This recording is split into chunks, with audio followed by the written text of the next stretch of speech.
Central Asia के देश Kyrgyzstan में जारी नस्ली हिंसा ने कई और इलाकों को चपेट में ले लिया है।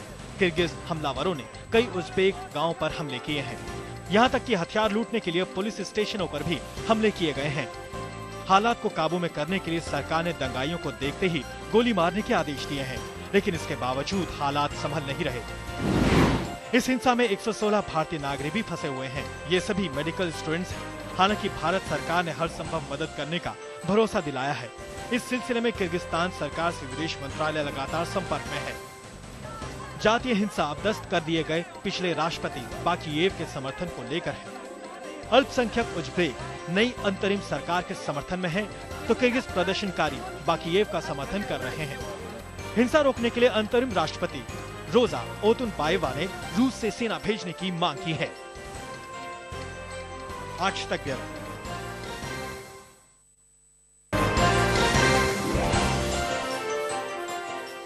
बाईस साल के आदर्श जॉनसन की अमेरिका के मेरिन हार्डिन बेलन यूनिवर्सिटी के कैंपस में मौत हो गई। आदर्श का शव यूनिवर्सिटी कैंपस के स्विमिंग पूल में पाया गया। आदर्श शुक्रवार से ही लापता था और शनिवार को उसका शव स्विमिंग पूल में मिला। परिवार वालों का आरोप है कि आदर्श की मौत हादसा नहीं है, किसी ने उसकी हत्या की है। आदर्श की मां का कहना है कि वो तैरना जानता था। आदर्श पढ़ने में तेज था और हाल ही में स्टूडेंट वेलफेयर एसोसिएशन का नेता चुना गया था।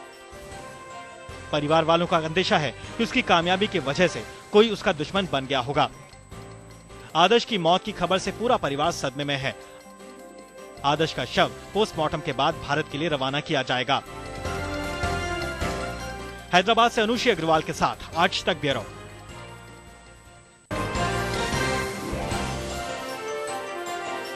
जीवन देने वाली गंगा कभी मौत का दरिया भी बन जाती है। उत्तर प्रदेश के बलिया जिले के ओजवालिया घाट पर हादसे का ये मंजर इसी की गवाही है। यहाँ से चली एक नाव गंगा नदी के बीचों बीच समा गई। हादसे की खबर मिलते ही घाट पर रोते बिलखते लोगों का तांता लग गया। खबरों के मुताबिक ये नाव हादसा सोमवार सुबह करीब 8 बजे हुआ। एक नाव में कम से कम 60 लोग आसपास सवार थे। उसमें वो नाव पलट गई। चश्मदीदों के मुताबिक नाव पर सवार सभी लोग एक मुंडन संस्कार में भाग लेने नदी के उस पार बने मंदिर में जा रहे थे। बताया जा रहा है कि नाव काफी पुरानी थी और इसमें क्षमता से अधिक लोग सवार थे। 7 लोग चढ़े थे। नाव में 100 से ऊपर की संख्या थी। नाव काफी जर्जर थी। हादसे की जगह पर राहत और बचाव का काम चल रहा है। करीब 15 लोगों को सुरक्षित बाहर निकाला गया है। कई घायलों की हालत गंभीर है। वहीं हादसे के बाद लापता लोगों की तलाश जारी है। अनिल अकेला, बलिया, आज तक।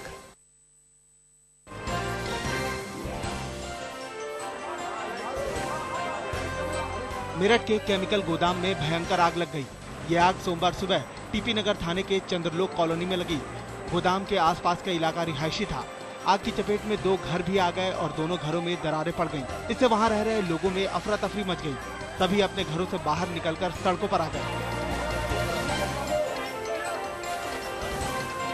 आनंद फानन में मौके पर दमकल की दर्जन भर गाड़ियां पहुंची। फायर ब्रिगेड को आग बुझाने में खासी दिक्कतों का सामना करना पड़ा। जब तक आग पर काबू पाया जाता, तब तक गोदाम में रखे केमिकल धू धू कर जल उठे। घंटों की मशक्कत के बाद आग पर काबू पाया जा सका, लेकिन तब तक गोदाम में सब कुछ खाक हो चुका था। आग से लाखों का नुकसान हुआ है। हालांकि आग के कारणों का अब तक पता नहीं चल पाया है। उस्मान चौधरी, मेरठ, आज तक।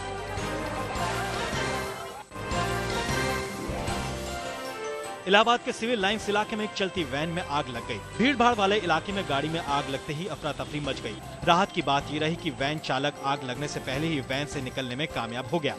वैन में गैस किट लगी थी। आशंका जताई जा रही है कि गैस किट में गड़बड़ी के चलते ही वैन में आग लगी और देखते ही देखते वैन आग के गोले में तब्दील हो गई।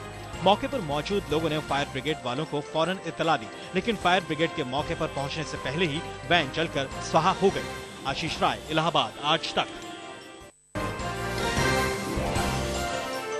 कोलकाता में लामार्टिनिया स्कूल के छात्र के खुदकुशी मामले पर 4 महीने बाद मानव संसाधन मंत्रालय की तरफ से पहली बार बयान आया। सोमवार को कपिल सिब्बल ने कहा कि स्कूलों में बच्चों को शारीरिक सजा देना गैर कानूनी है और इस कानून को राज्य सरकारें सख्ती से लागू करें। Parliament has now, through the law that's been enacted under the Right to Education Act, prohibits this, and this must apply to every school. ला मार्टिनियर में 8वीं के छात्र रवनजीत राउला ने अपने घर में खुदकुशी कर ली थी। प्रिंसिपल पर रवनजीत को प्रताड़ित करने का आरोप लगा, लेकिन आरोपी प्रिंसिपल के खिलाफ कोई कार्रवाई नहीं हुई। कपिल सिब्बल के बयान के बाद रवनजीत राउला के पिता ने संतोष जताया है। It's never too late. Any good deed, anything that's going to come out in support of children is never too late. I wish there was such a directive in place that Rowan could still be with us.